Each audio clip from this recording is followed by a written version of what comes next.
Good afternoon, everybody. I'd like to call the meeting to order and welcome all those in attendance, as well as those who are watching us online. We have a full council today, except for one. Mickey Hinman is not joining us today. He has a family event and is out of town. We also have Cliff Gravier, our town manager, with us today, Terry Tiemann, our assistant town manager, Raylene Menominee, town clerk, and Will Wharton, our IT director. If we could please stand for the Pledge of Allegiance.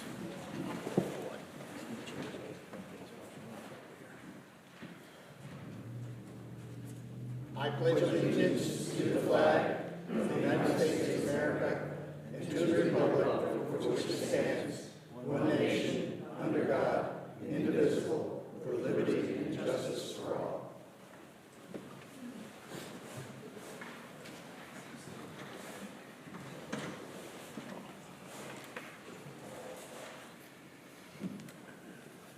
Approval of the agenda. Do we have a motion? So moved. Second? Second. Any discussion? All in favor? Aye. Approval of the minutes of the regular meeting held January the 16th, 2026. Do I have a motion? So moved. Second. Any discussion? Those in favor? Aye. Aye. Approval of the financial report. Mrs. Keel. Thank you, Mayor. This report covers the budget through January 31st, 2026. We are 83% through fiscal year 2026. We've collected 94.7% of our revenue for the year compared to 96.5% last year. And we've expended 80.8% of our expense budget compared to 84.4% last year. Recognizing that this report is subject to audit, I move that the council approve this unaudited report. All those in favor? Do we have a second? Second. All those in favor? Aye. We also received in our briefing packet a tax adjustment list number 3. These are done quarterly to make adjustments to assessments for homes that have been renovated. I would like to make a motion that we approve tax adjustment list number 3. Second. All those in favor? Aye. Announcements. In that the Freeman First Responders Awards are going on as we speak out at Bear Trap, and our chief of police and deputy chief are very much involved with them. I just left there. We're going to delay the first item on our agenda, which is the recognition of the chief for his 20 years of service, until next month's council meeting, when we can address it a little more appropriately, because I think he would have, he didn't want to leave, and I certainly support him, and it's a good thing, and actually, the good news is that at the awards, one of our officers, Patrolman Grady Meredith, received the Bethany Beach Officer of the Year Award.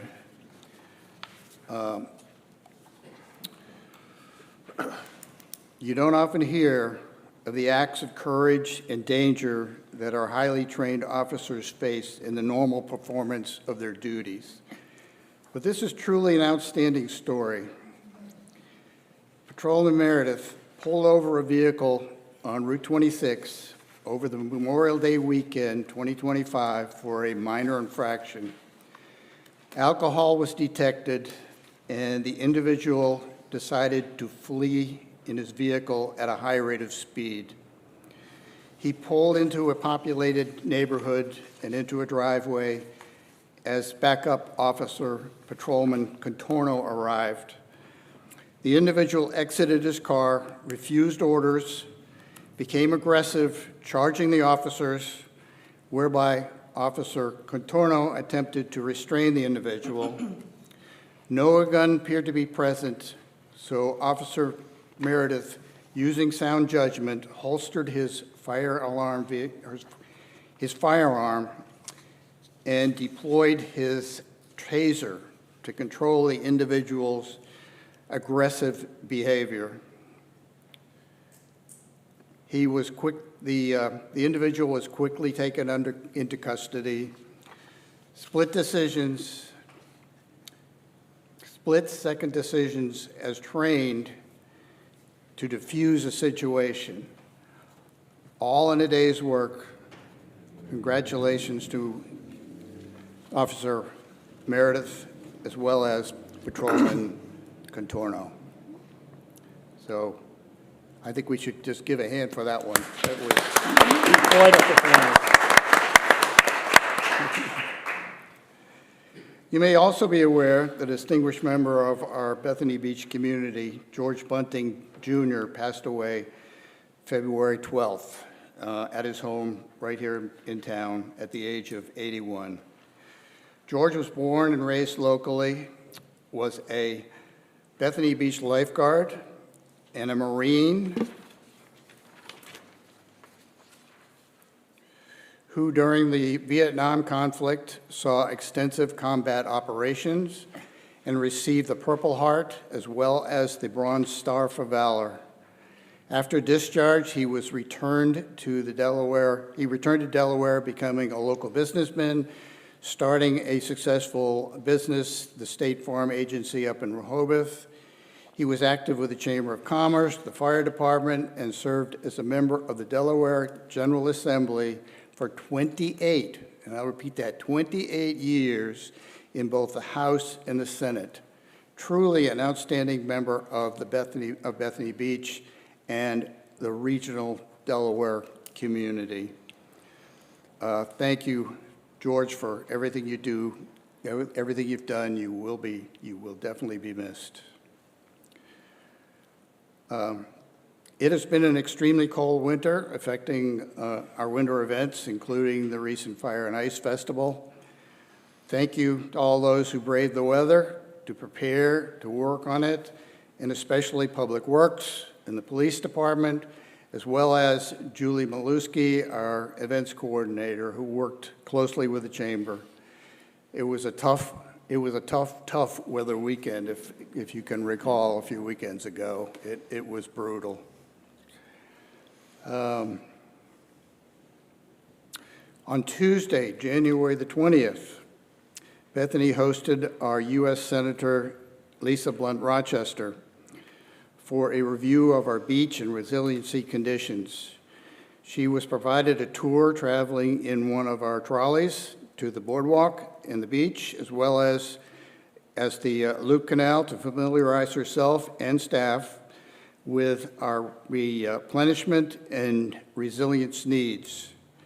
She's working on the 2026 updates to the Water Resources Development Act, commonly known as WRDA, which you may recall at the last update a few years ago reduced the state replenishment contribution to 20% while increasing the federal portion to 80%. Thank you, Senator Carper. Town and council representatives also met a couple of weeks ago with the Governor Myers, Sussex County representative, reviewing again our coastal town's needs in resiliency, as well as the many projects we have ongoing. We hope that all these meetings will assist in our efforts to improve our protective beach and dunes, as well as our Back Bay flooding. On a positive note, Senator Chris Coons' office recently announced a $10 million in federal funding was secured by the Senate and the House for Delaware in a recent appropriations bill covering U.S. Army Corps of Engineers funding for replenishment, along all the Delaware coastal beaches, as well as added funding for the FDNREC U.S. Army Corps of Engineers Back Bay study, another critical study which we hope continues along. All good steps, but much more will be needed. A lot of work ahead of us.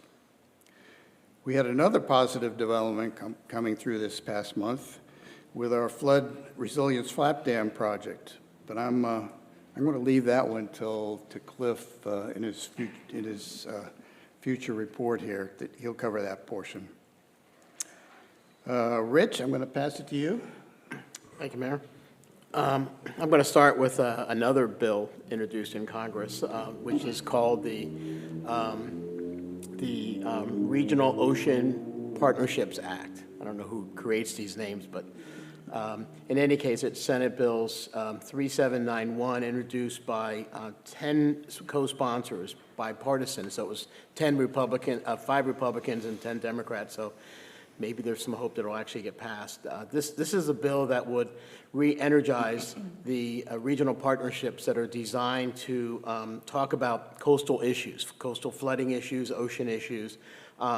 It's not an expense, it's not a direct expense anyway from Congress, but it's just getting people talking about issues that are related to the coastal town issues. So it's designed to coordinate planning on and data sharing issues only. So hopefully the fact that it's bipartisan and that it needs to be reintroduced, if they don't reintroduce it and then extend them, those partnerships will die. So let's hope as this goes on the next couple months, that'll get passed. The second thing I wanted to talk about is last month I talked about the fact that the Atlantic Fields project, which people had varying opinions on, was dead because the Sussex County Council voted 5-0 to kill it. Last week I guess, the developers of that Atlantic Fields project sort of surprisingly filed a lawsuit and trying to reverse the decision of the counties. It was a 5-vote decision, so I'm not quite sure what the basis for their denial will be. It's never been done, to my knowledge, and they don't say in the lawsuit exactly what their basis is or exactly what they're asking for. So it's worth keeping an eye on, and maybe it's not so dead as I thought it was. The third thing I want to talk about is Christiana Care, which recently had been proposing a merger in New Jersey. They were going to go out of the state for their growth plans. They were going north instead of coming down here. That merger fell through for Christiana for reasons I don't know. They've just recently announced that instead of going north, they're going to go south.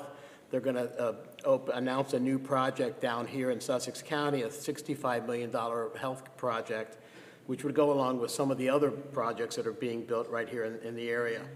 They aim to open it in 2028. If I understand this correctly, they still need regulatory approval to do it. There's an entity called the Delaware Health Resources Board. And that board has to agree with them. There's a need for new medical facilities in the county. I'm guessing that established need won't be that hard to show.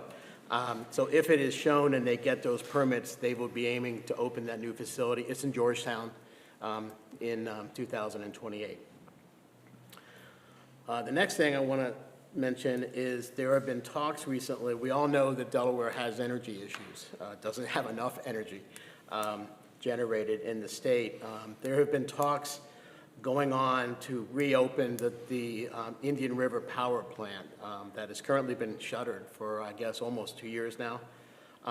If this was to move forward, the plan would be to take the power plant there, change it so it would be powered by natural gas, and put it online again as a way to generate power for the state, which is, if you go to Dover and you talk about the issues that they think are most pressing in the state, any which way they can generate more power is considered something they have to do. So there may be some way to get behind this thing so that they would actually generate power at that facility. And the interesting thing is that the power plant is separate than the facility that they would use for the water wind farm out there. So it's not taking away the wind farm possibilities if that's ever going to move forward. They could still both operate in the same location. So it won't be one or the other, it could be both. So I think that's an interesting development. So far, it's only been, I think, pushed by the Republicans in Dover, and that always is interesting given the fact that the Democrats are controlling Dover, but it's worth looking at as a way to get out of some of the problems that we have in terms of generating our own power. The next thing I want to mention is in Governor Meyer's bill, we know that the state has a tight budget, it's a very tight budget that they need to figure out how to plug holes in.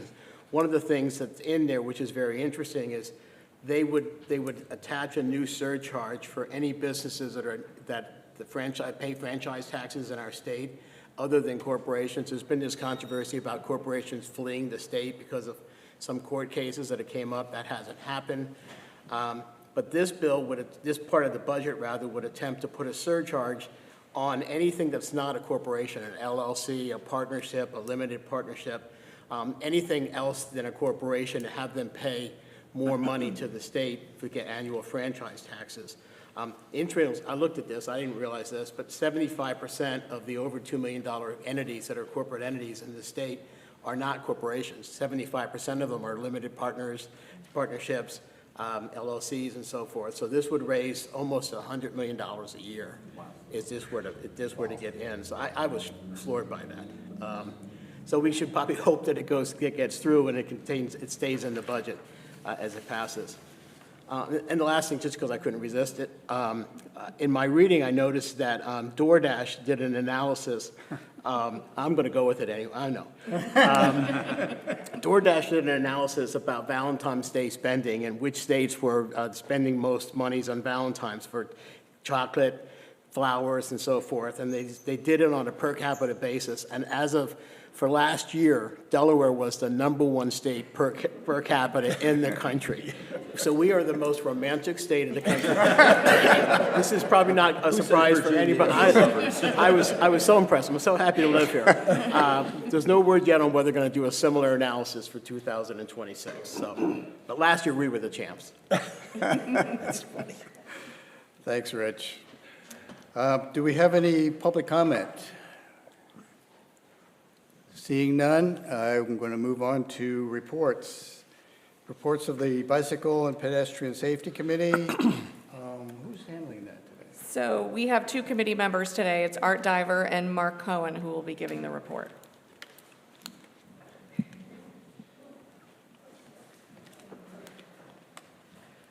Thank you, Ms. Kyle, and thank you for your leadership of the committee with Mr. Hinman. We appreciate all that the two of you do to keep us rolling along, so to speak. Thank you. My name is Mark Cohen. I live at 606th Street in Tingles Edition, around the corner from Mr. McHugh. And I'm going to do this report with Art, who will come up in just a moment. But our committee last month took some time at our meeting to do a little bit of stock taking of what we've done since 2003. And as you know, we exist to advise the council and town manager on issues related to bicycle and pedestrian safety. And so we offer advice, but we really need you as the council to put things into effect. And I think there's been some progress over the last few years. I've been off and on walking, riding, and driving in Bethany since about 1994, and there's a lot of improvement since then. Just thinking about the projects on Collins and Kent, the recent safety improvement around Bethany Diner. We have a traffic study that was done recently, and it's on the committee's page on the town website. And personally, I'm very happy there is now a bike rack right outside Town Hall, so can ride right up here. There's also, as you know, some things going on, particularly right over here, with the additional crosswalk and the extension of the sidewalk past the park. And also some new crosswalks that we hope will be in place soon. So a lot of improvements to safety for both pedestrians and bikers, and helping drivers to drive more safely. We also reflected on some things we're doing as a committee. We continue to support the checkpoints in the summer that the police department and DelDOT run. We have supported some events with the J1 students because, as you know, they do a lot of biking and walking, particularly after work in the evenings. We try and promote safety messages at town events, weather permitting, temperature permitting, but particularly the Poseidon Festival and 4th of July. And last year we started doing ride-alongs on the trolley to talk to people when they're not riding the trolley, how to be safe. I think one of the messages we try and give is walk facing traffic and ride with traffic, and that helps a lot. And we're always looking for other ways to promote things, videos, brochures, shirts, stickers, and the like, and I will turn it over to Art.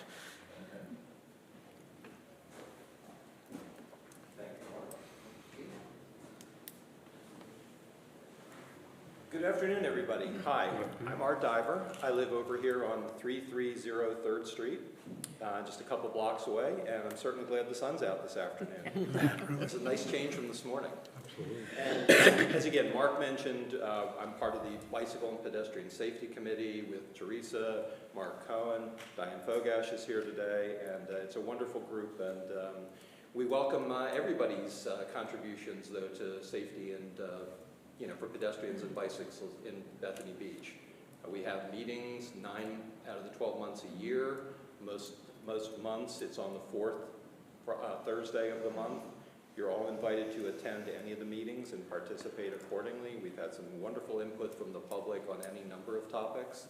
And the sessions are very informative. We cover a lot of ground, and I'm very grateful for the opportunity to work with these wonderful volunteers. And just for future reference, the next meeting of the Bicycle and Pedestrian Safety Committee is next Thursday, February 26th, and it's at 10 o'clock right here in Town Hall, and everybody's welcome to come. And if you're unable to make a meeting, but you're interested in what the committee's gone over, these sessions are videotaped, and they're available for anybody to look at. The January meeting is up there right now. If anybody wants to go out and view it, just go out to the town's website and you can find the broadcast. And they do a very nice job with it, so thank you for all your work. As Mark mentioned, there's a number of things we've done in the past and a number of things we're planning to do this year. And I don't want to go through our entire list. This is just the preliminary list that we have, but there's a lot of ground that we're trying to cover. As Mark mentioned, we do support a lot of J1 events, because we want to make sure that they have the proper guidance and expectation so that they can have a good time and a safe time while they're here in Bethany. And we also support a lot of events that are coming up. Two that I'd like to particularly point out for future planning purposes. On Thursday, March 26th, we're going to have a event which is our learning and sharing workshop, which includes a lot of the local communities.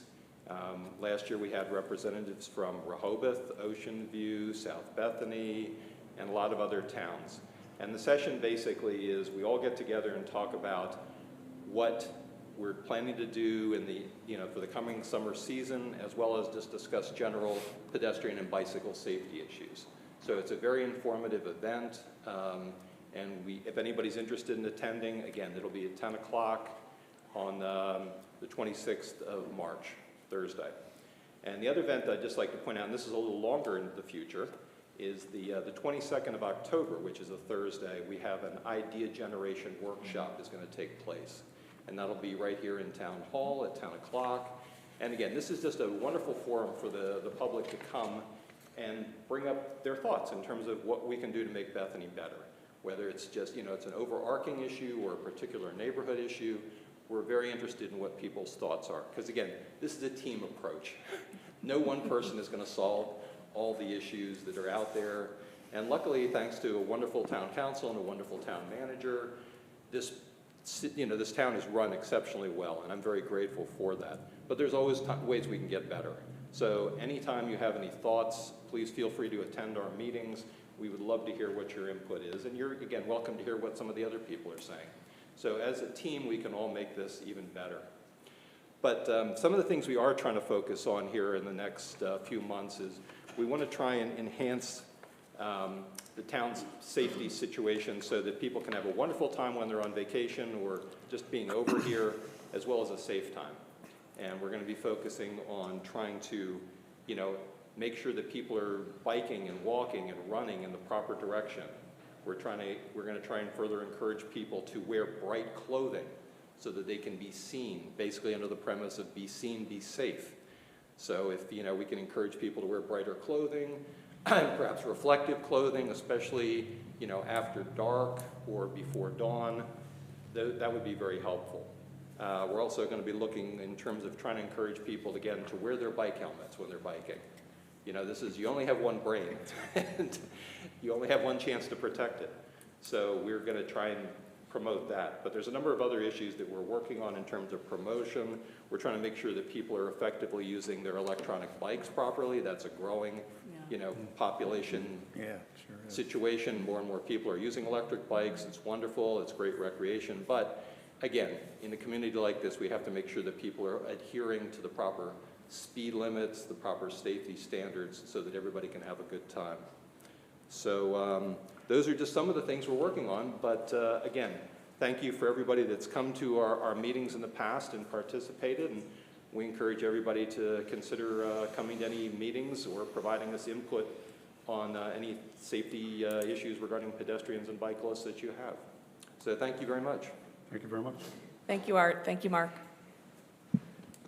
Yes, thank you, both of you, Art and Mark.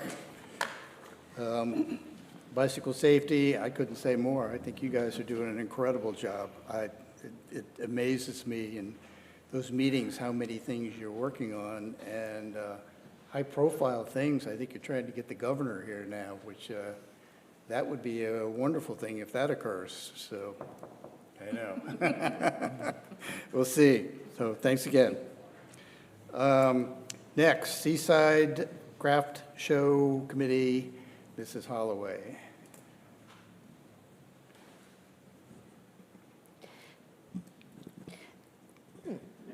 It does. The Seaside Craft Show Committee met on Thursday, January 22nd, to review the artisan jurying process. The committee reviewed and revised the jury criteria that would be used to select artisans in the 2026 show. Then the committee created a jury score form, a tool to be used by the craft show jurors to evaluate individual applicant submissions based on the jury criteria. The score form awards points in 5 categories, including artistry, quality, originality, booth presentation, and show suitability, on a scale of 1 to 5 per category. The committee also established criteria for participation in future Seaside Craft Shows. This document lists criteria that artisans must follow on the day of the show to stay in good standing with the committee. We also reviewed and edited our acceptance and rejections letters that would be sent to artisans after the jurying process. Then the committee met again on Monday, February 9th. After approving the minutes of the January meeting, the meeting went into executive session for the jurors to evaluate the artisan applications. During the jurying process, all artisans remained anonymous, identified only by number. Only over 150 artisans, covering categories such as decorative painting, fiber and leather, glass, jewelry, pottery, and metalwork, were juried. Jurors scored the artisans separately using the form that I previously described, and then each of the artisans' scores were averaged, and a score of 17 to 25 meant the artisan was accepted into the show. With so many applicants, the jurors had to continue jurying on Tuesday, February 10th. At the end of the day, 113 artisans were selected, with an additional 5 booths reserved for town organizations and nonprofits. The acceptance and rejection letters will be sent out by March 1st, and our next meeting will be March 17th. Any questions? Thank you. Thank you, Mrs. Holloway. I know this is a new committee now, so welcome, Paula. The next report with the Stormwater and Flood Committee. Bruce is going to handle this one today.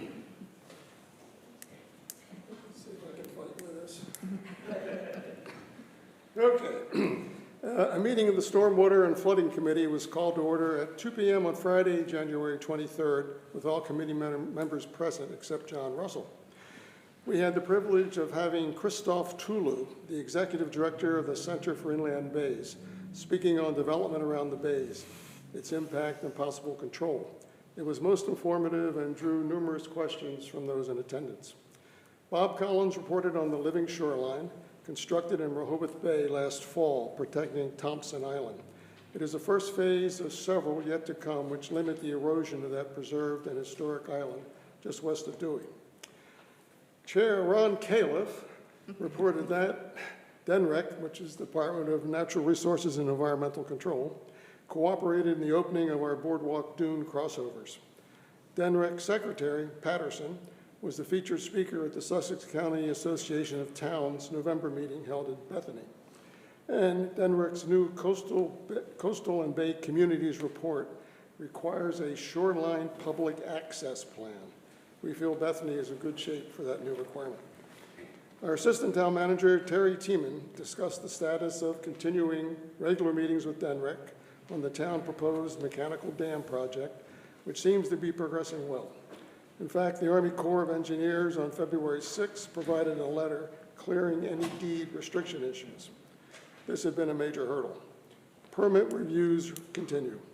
A report was provided on the status of the continuing Loop Canal erosion control bulkheads in the Lake Bethany community and the continuing drainage of study in Bethany West.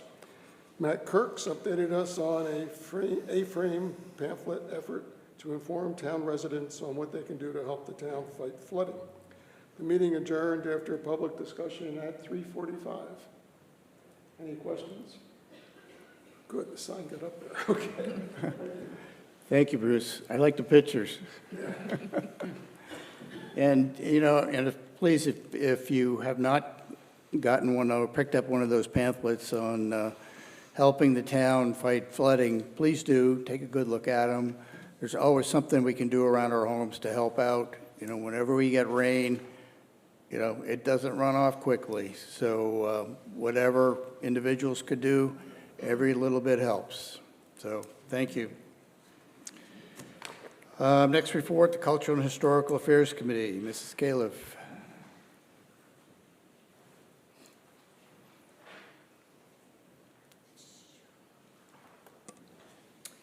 The Cultural and Historical Affairs Committee held a meeting on Tuesday, February 10th. Despite having to close the Dinker Urban Museum for 2 weekends in January due to the weather, we still had 23 visitors who wanted to come and see what we had to offer. Work is continuing on our exhibit for the town's 125th anniversary. When it's complete, you'll be able to see it here in Town Hall. Also for the town's 125th anniversary, the design for our commemorative ornament was selected. That order has been placed, and we expect to receive those ornaments by mid-March. The Nanticokes legacy, yesterday, today, and tomorrow, will be the subject of our March Cultural Evening. Dr. Bonnie Hall, the Nanticoke tribe's historian, will present an engaging journey into the perseverance and prosperity of the Nanticoke people, who have continued to thrive despite significant changes throughout their history. And that program will be held right here, Wednesday, March 11th at 5 p.m. And that's our February report. I'll just say, does anybody have any questions, since that's what they seem to be doing. Thank you. Next report, Budget and Finance Committee. Mrs. Keel. The Budget and Finance Committee met on Thursday, February 19th, to discuss the proposed budget for fiscal year 2027, which will begin on April 1st. The meeting focused on reserves, a proposed property tax increase, and proposed changes to the fees for annual parking permits. A 6% increase to the property tax rate is proposed, which is expected to generate an additional $130,000 in revenue each year.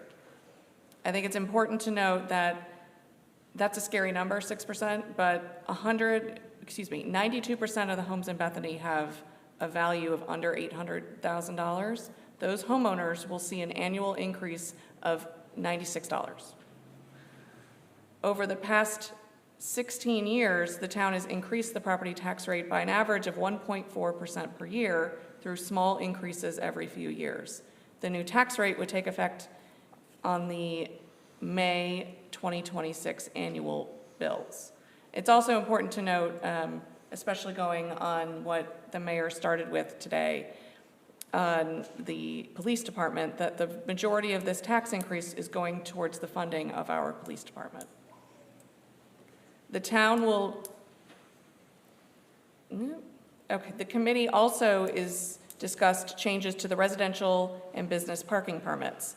It has recently come to my attention that there was a news report that we are taking away parking permits. That is not happening. We are not taking away anybody's parking permits. This year, the owners will be mailed a side street permit. This permit will no longer allow for free parking in the beach end parking lots. This goes back to how the side street permits worked prior to COVID. Residential property owners will then have the option to purchase one additional permit. The option is to purchase one additional side street permit for $50 or a permit that will allow you to park in the beach end lots, and that permit will be $200. Business parking permit fees are also being adjusted. Gold permits will allow parking at any space except 2-hour meters and beach end lots, with a proposed fee increase from $350 to $500. This fee has not been increased since fiscal year 2007. Premier permits will allow parking at any meters, including the beach end lots, and are to increase from $1,000 to $1,800. This fee has not been increased since fiscal year 2008. In the proposed fiscal year 2027 budget, townwide revenues are budgeted to be $15.2 million, operating costs are $13.8 million, and capital and debt budget is $1.2 million. The committee recommended that the council approve the proposed fiscal year 2027 budget in the March council meeting. That's my report. Okay. The important thing is the first parking permit tab is free, as it always has been. And the second one, you have an option. It's either $50 for regular ones on the side streets, and I'm talking about residents here, or you can buy the second one as a beat, which will allow you not only on the side street but also on the beach lots. That one costs $200. So it's still a step up from what existed prior to COVID. If you remember, prior to COVID, the only places that residents could park were on side streets. So, okay. Next report, Non-Residential Design Review Committee. Mr. Rush. Thank you, Mr. Mayor. The Non-Residential Design Review Committee actually met this morning to review the application for Bubbles and Brew, which will be at 98 Campbell Place. It replaces where the Dana's Pantry used to be, if you recall, the liquor store there. We reviewed an application for 3 signs. All the signs mirror how the signs are with all the other businesses. So the first one was an awning sign. As you walk and face the old Blue Surf there where the businesses are, it's an awning that hangs down. The second was an over-the-door sign, which comes out perpendicular from the front door. So when you're walking down that space heading towards the beach, you can see the signage. And then there's the entry sign that's on the right side of the door.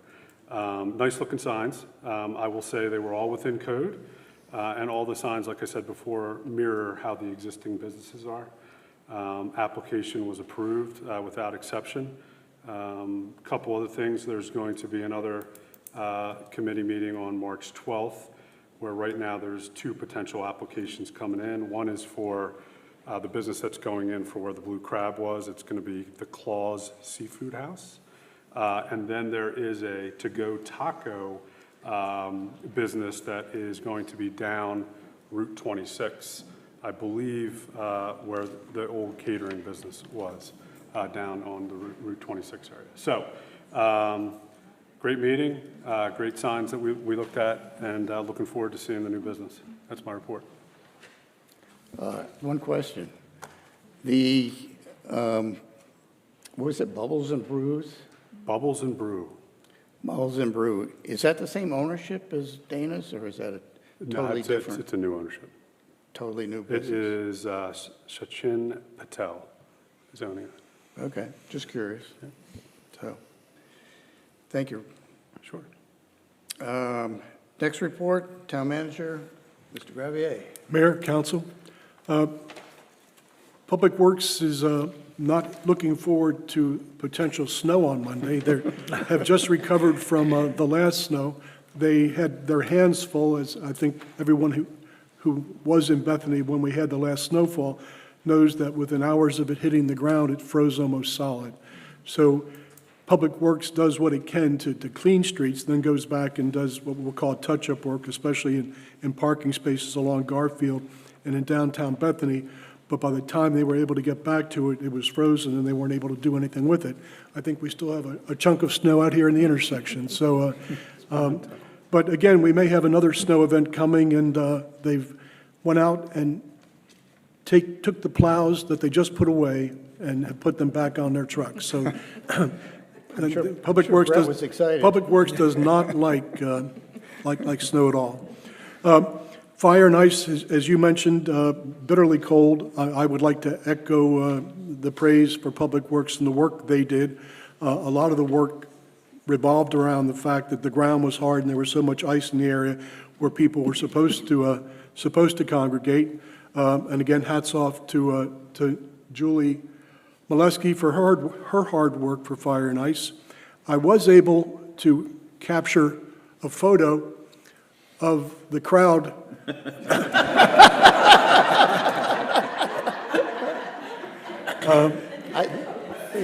about 7:15 on Saturday night around the sculpture that had just been completed. I was But there at 5 o'clock, and I don't think there was any more of a crowd. And it brutal. was that cold, yes, for sure. We were there the same way. During the course of these meetings, we've talked a lot, we did a lot of planning, a lot of work on the retaining wall, or what we would normally call a bulkhead, on the Lake Bethany land spit. And it's just about complete. I think we're going to have a walk through the project next week. And this is what that retaining wall looks like. Later in the agenda, there's a change order, and we'll explain that when we get to it, but it's 855 linear feet. The bulkhead actual retaining wall material is vinyl. It has a little bit of a better aesthetic look than what you would normally see with the wood, and it has a longer life than wood. But kudos to Terry Tiemann. This was her pet project, and I'm sure she's glad to almost have it out of her hair. So, but thank you and great job, Terry. What, there's trees or vegetation to be put in here too? Yes, there's grass to be planted, more vegetation to be put in. The wall on the, not really the wall, the living shoreline on the southern side will be done here in spring. So that's on the book to be accomplished. We had gone back and forth on what we thought might be an overage for that living shoreline. I think right now we're looking at the possibility of about $8,000 over budget. So I think everything's come back in line here with the project. The police department, much has changed in law enforcement here in the last several years. One of those issues is the type of uniform law enforcement officers wear. Traditional law enforcement has always worn sort of a heavy poly wool, heavy polyester in the summer, and now, over the last couple of decades, have all worn bulletproof vests, unfortunately, underneath those uniform shirts. That's been particularly uncomfortable, especially in extreme weather, hot weather. It's those vests underneath your shirt are even unusually warm, even on the coolest of days. And the other thing that policemen have come to do here lately is wear uniforms that are far more practical. No more poly wool, no more poly cotton wool blends. They've gone to rayon poly cotton blends that actually wick moisture, four-way stretch, and then they've also started to use external vests to carry their bulletproof plates in. Far more comfortable, far cooler, and far easier to spend a 12-hour shift in a car wearing. Our police department is making that transition. We'll make it in the next couple of weeks. You see the traditional uniforms they wear on the top. We've tried to match them as much as possible, but that's what the new uniforms look like. The collars are soft collars. They don't lend themselves to ties. Shirts and the pants are appreciably more comfortable, and again, the vest is something that is really makes a difference in terms of comfort throughout a shift.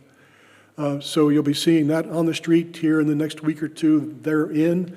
The officers will still have their formal uniforms for court and other special events. They'll be issued fewer of them, but they'll still have them for those types of events. I don't know if many of you have noticed on Garfield Parkway, but all the mega pots are empty. The crepe myrtles have been pulled almost to a crepe myrtle. They're suffering from some mold issues and scale that's endemic to crepe myrtles. Unfortunately, they've outgrown the pots. They've been in the pots for about 12 years. Probably should have been removed 2 or 3 years ago if we had a place to replant them, which we didn't. But they're out, they're empty, and come spring, Public Works will probably once again put crepe myrtles in. They're looking at other things, but crepes do last well. Even though we treat them regularly, they do have problems. But they're a good look for Garfield Parkway and the surrounds there, and we'll probably go back to them. The mayor mentioned in his comments, and we have talked about our dam at the Loop Canal for decades, and we have, over the last several years, dealt with one of the largest, probably the largest impediment with the dam and moving forward with constructing the dam were deed restrictions that existed in the deed that the U.S. Army Corps conveyed to Delaware when it turned the property that the Esselman Canal is on over to the state. We had met years ago with DENREC and asked that they work with us to try to resolve those deed restrictions. That, I think, request fell on deaf ears, but with the new administration, the new governor, and the new secretary, when they finally made the request for us, the U.S. Army Corps came back within 2 or 3 weeks and said those restrictions would not impact the construction of the dam. With that out of the way, we can begin the permit process. We have DENREC working with us to see if the dam is feasible and permittable. We have a fairly good idea from the engineers that we work with that all of that is possible, and we're taking the next steps now to try to make the dam a reality. So we're very happy about that. We have bids out that are due back in the 26th for the 2 ramps at 1st and 2nd Street. These are the ramps going from the Blacktop parking lot to the boardwalk. The bid opening is due on the 26th. We're fortunate that we've had a good bit of interest, so we should have a number of bids, which always helps with our price. And we're waiting for the final workup for the bid documents for the retaining wall, the stabilized wall for our bulkhead replacement in the Bandstand Plaza. That should be forthcoming here shortly. We awarded, I think at our last meeting, the contracts for the pedestrian safety work on Route 26, the 2 medians and the work at Kent Avenue. We were told quickly by our engineer, the days after we did the approval here at the council meeting, that the vendor that took the contract or won the contract was backed up in work. So in a discussion with our engineer agreed to go to the second bidder. There were only 2 bids that DelDOT had considered, and that bidder has agreed to lower his price to the lower price that we had awarded the contracts to, or the DelDOT had awarded the contracts to, and they'll be beginning work on those enhancements here in March. So that's a significant thing for us, and we're happy to see that happen.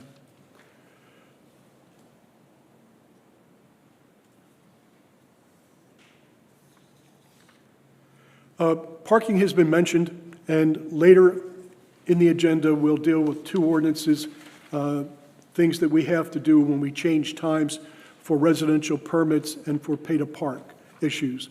The other issue, and it was addressed by the treasurer, was the change in permits, residential permits, the one free, the one you can purchase at a normal rate, $50, and then the option to make that second permit a $200 permit that allows you to park in the beachfront lots. That is not a decision the council has made. The council will make that decision when it adopts its budget. So the council hasn't just unilaterally decided it's going to make that change. That is a change the council will consider when the budget is adopted in March. Along with that, in March, there will be a resolution presented to the council that will ask the council to consider a resolution that extends employee permit parking into the 100 block on east-west streets east of Delaware Route 1. Any change to that permit area has to be adopted by resolution, and the council will consider that resolution in March, take input, and make a public decision about what to do with that. If anyone is considering running for council, we now have new council chairs. They're much more comfortable than the old chairs, so if you're thinking about it, aren't these better? Much better, much better. And last month, I should have done this, and I was remiss.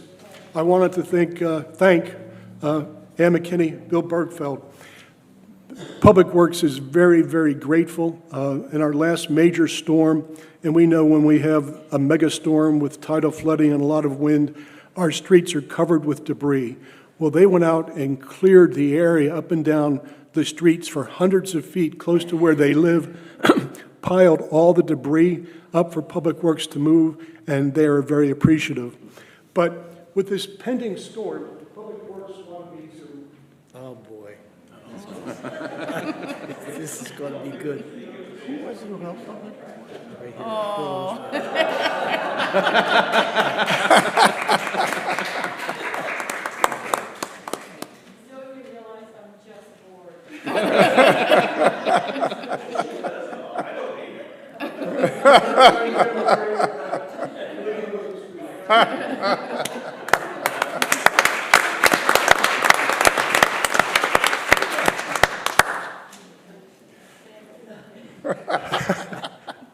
It's a good thing you were here. Brett would have dropped them off, so. And Mayor, that's all I have. Okay, thank you, Cliff. You go to skip the first new business. Yeah. Before we go into new business, though, I'd like to state that there'll be an opportunity for the public to address any questions on the agenda after initial council discussion and before the council votes. So the opportunity is there if you've got something you want to comment on. New business, discussion and consideration and possible vote on a resolution commemorating the 100th anniversary of the America Shore and Beach Preservation Association. Mayor. The ASBPA is an active national organization which advocates for the protection of our nation's shoreline, beaches, and wetlands. It's an outstanding organization which lobbies Congress on numerous coastal protection issues throughout our country. They hold a yearly conference every yearly, obviously it's every year, in Washington, D.C., facilitating access to our our coastal states legislators. 100 years and still active as ever. Thank you, ASBPA. I think they're a great organization. Jerry's going to read the resolution. Resolution commemorating the 100th anniversary of the America Shore and Beach Preservation Association. The Town of Bethany Beach, Sussex County, Delaware, Resolution 2026-1. By the Mayor and Town Council of Bethany Beach, approving and adopting by resolution. Whereas, there's a lot of whereases. 2026 marks the 100th anniversary of the America Shore and Beach Preservation Association, ASBPA, which has advanced coastal restoration and protection for a century, fostering collaboration among scientists, policymakers, and communities. And whereas the preservation of shores and beaches remains vital for community safety, economic strength, ecological health, and recreation, as it was at the association's founding. And whereas we have benefited from ASBPA's leadership in transitioning science and policy, advocating the I can't even say it, coasts. Whereas the Town of Bethany seeks to continue working with the ASBPA to address future coastal challenges. Now and therefore, be it resolved that we, the members of the Bethany Beach Town Council, do hereby commend ASBPA for a century of leadership and reaffirms its founding purpose to provide the well-being of the nation through careful stewardship of coasts and shores. We celebrate the ASBPA centennial and renew our commitment and collaborative coastal preservation for the current and future generations. Resolved at the regular meeting of the council on February 20th, 2026.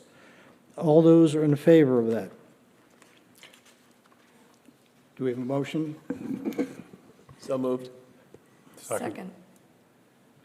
Any discussion? I knew you'd have something to say. Yeah, Bruce, if you would go up there. Let us know who you are. I'm Bruce Fry from 505 Genbar, and I want to thank the town council. When I was in the council, they sent me for 4 years down to this meeting, along with Joe Healy and Stan Mills, who's the mayor of Rehoboth. And it's a terrific organization. They have coastal engineers who learn how to fix your beach. You hear from all the other jurisdictions in the country how to pay for it. They have some interesting things. You get to talk to Congress, and they have academicians there that say, how we really want it. But anyway, it was a terrific experience. I think it's a great organization. And Cliff, thanks for sponsoring me to go there. It's your tax money at work, so you don't have to thank me. Okay, all those in favor? Aye. Motion carries. Thank you. And thank you, Bruce. First reading, discussion, consideration of an ordinance to amend Chapter 227, Article 1, Section 227-2, Residential Parking Permit System, Article 3, Section 227-12, Pay Parking Zone Established, and Section 227-13, Parking Rules. Mr. Gravier, do you want me to read the synopsis, or are you going to cover that part of it? Sure, you can read the synopsis. Okay. Synopsis. These amendments simplify pay-to-park rules by establishing uniform enforcement 10 a.m. to 10 p.m. for all pay-to-park zones, identifying in one place the location of pay-to-park zones, and establishing a uniform enforcement time 10 a.m. to 6 p.m. for all residential streets requiring a parking permit. Mr. Gravier. Mayor, what you have here is the efforts on the part of the parking department to try to make our various regulations far more uniform and less complex. In both our pay-to-park areas and our residential parking permit areas, we have multiple permit hours. And what parking did was come to the council and ask the council to consider changes to that. The change to 227-2 residential parking permit changes multiple areas of both 8 p.m. end times and 4 p.m. end times, and creates a 6 p.m. end time for all areas for residential parking.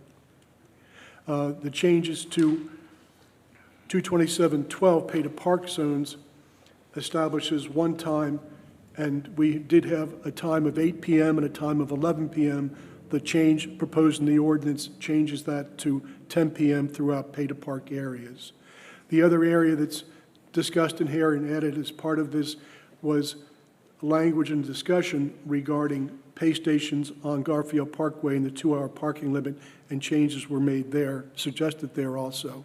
This is a first reading, and I know council members have some comments and concerns and suggestions, so I'll open the floor if you would. I guess that's me. Yeah, I have a couple, it's going back to my days of law, being a lawyer.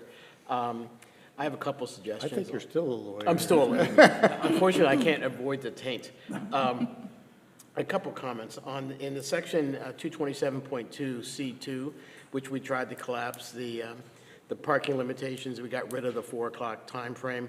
If this is done, my thought would be we could take those 2 subsections there and collapse them into one subsection, which would make it much easier to read, shorter, less words. And it's very easy to do, given the fact that we no longer have that 4 o'clock deadline. So what's suggested there on This is the language. 2A and B? We would just collapse that. Okay, into- yes. You have that? So Okay. you'll see in B, after the comma in the last sentence, or the only sentence, prevailing time only on other streets designated by this article would then be moved up under A, just to collapse it into one paragraph. Shorter, simpler language. Okay, right. Okay. And then the other issue is relating to 227.13, 2, what is now 2, subparagraph 2. And that, in this respect, Garfield, and this is related only to the Garfield Parkway parking. Given technology advances and given business concerns, I'm wondering whether we should be silent as to, from an ordinance standpoint, silent as to whether the 2-hour parking rule can be carried over ad infinitum, and leave that to an administrative rule so that we can handle that administratively, so that if we ever decide to change that parking on Garfield Parkway, we don't have to go back and also change Yes, the so- ordinance once again. and- It saves time. With my discussion with Mr. McHugh, it's I think, a very sound idea, so we can handle the administrative issue of allowing you to renew without putting in the code in case we want to enforce the 2-hour without having to go back to amend the code. So I think that was a very good idea. Okay. So first reading, we'll make those changes and submit this to the council next month for their consideration and vote. Okay. Great. Any other comments from council? Any other comments from the audience? Thank you. There is no vote on this one. We go to next month. Next item on the agenda, discussion, consideration, and possible vote on Mertec Marine Division change order for vinyl sheeting and added sheet length in the amount of $58,696. Mr. Gravier. Mayor, council, we did a review a little bit earlier of what that retaining wall looks like at Lake Bethany. When we began, the contract was awarded to Mertec. Mertec has done a yeoman's job, been right on time. Some really extreme weather conditions, especially with the westerly wind that prevailed through most of their construction, where the Loop Canal had almost no water in it, and they couldn't float their barge. When they took a look at the contract and began their work, their engineer came back, and we had a group meeting and met with us to tell us that they did not recommend going with the 3x10 wood panels that were in the contract that was designed in the project that was designed by McCormick and Taylor. They pointed out, and it was later affirmed by our engineers when they revisited the issue, that the 10-foot length would cause scouring underneath the panel, that it was not deep enough, And then they also advised, when they came back and told us that we look at an alternative material in vinyl as opposed to wood because of its enhanced life. It's also a better aesthetic, but the enhanced life is what really had us move to do that. They recommended vinyl sheet piles that were 16 feet in length, 6 foot longer, and McCormick Taylor revisited the issue and agreed with their assessment. In order to have the project move ahead, we went ahead and authorized that, and we're bringing it back now for council approval because the change order is over $40,000. Well, having seen what they've done out there and the vinyl sheeting, I would certainly agree that that's far better than wood, and it'll last forever. And it's not like thin vinyl, it's substantial. So I would say that's a wonderful way to go. To go back to the photos, one of those photos, it looks like there's a wooden path on top of the actual bulkhead itself. That is not, that's just the cap. The original cap was supposed to be a 1x12, but that was nowhere substantial enough or enough coverage to be a cap on the project. So if Okay. anybody wants to walk on that, they shouldn't do that. So. I've been down there, but I don't walk on it. Okay. Okay.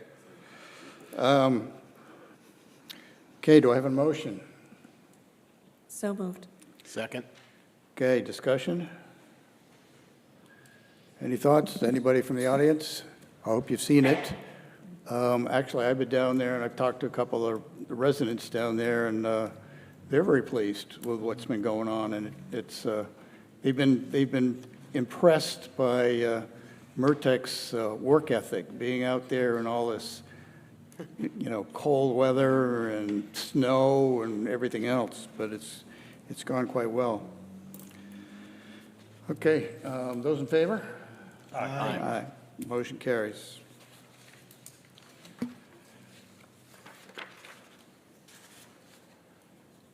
Discussion, consideration, and possible vote on a purchase order for a transfer pump building control panel upgrade from Keystone Engineering in the amount of $84,200.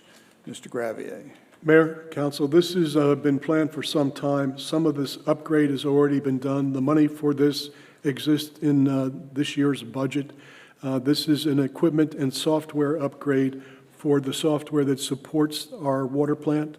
We have a very complex plant with a lot of different add-ons and measurements and additions into the system that need to be made. And this is the system that regulates the chemicals that are injected into our system.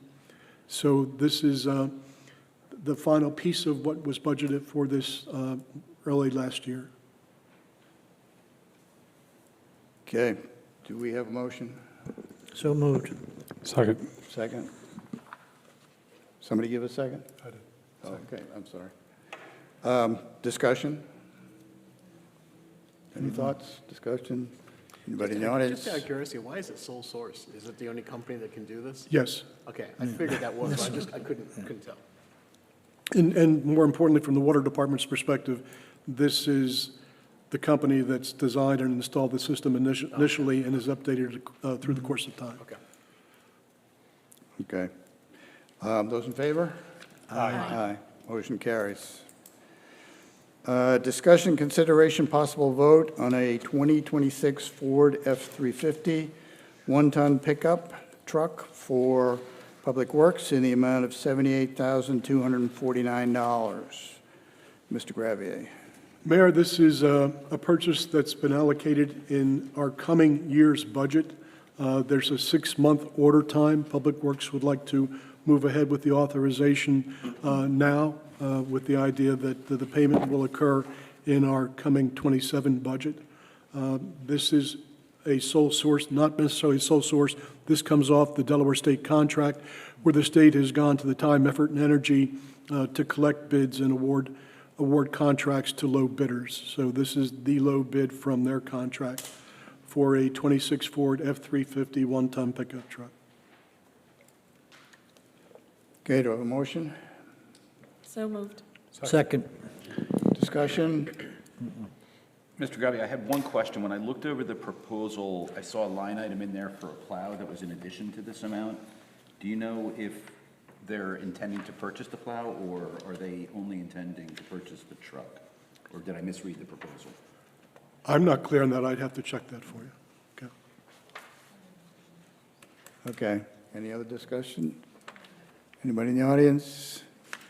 Those in favor? Aye. Thank you. Before we close, just a couple of comments.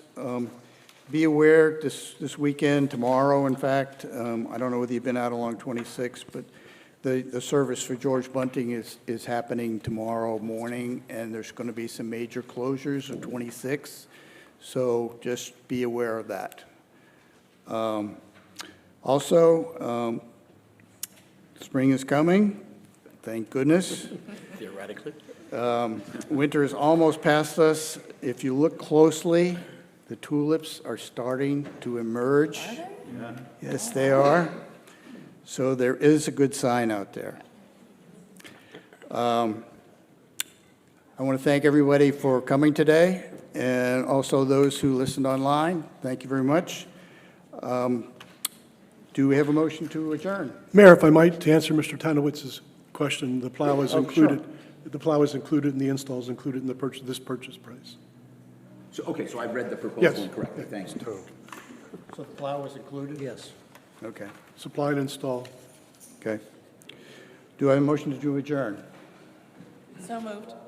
Second? Second. Okay, all those in favor? Aye. Aye. Thank you very much. I thought it was. Let's go watch the hockey game.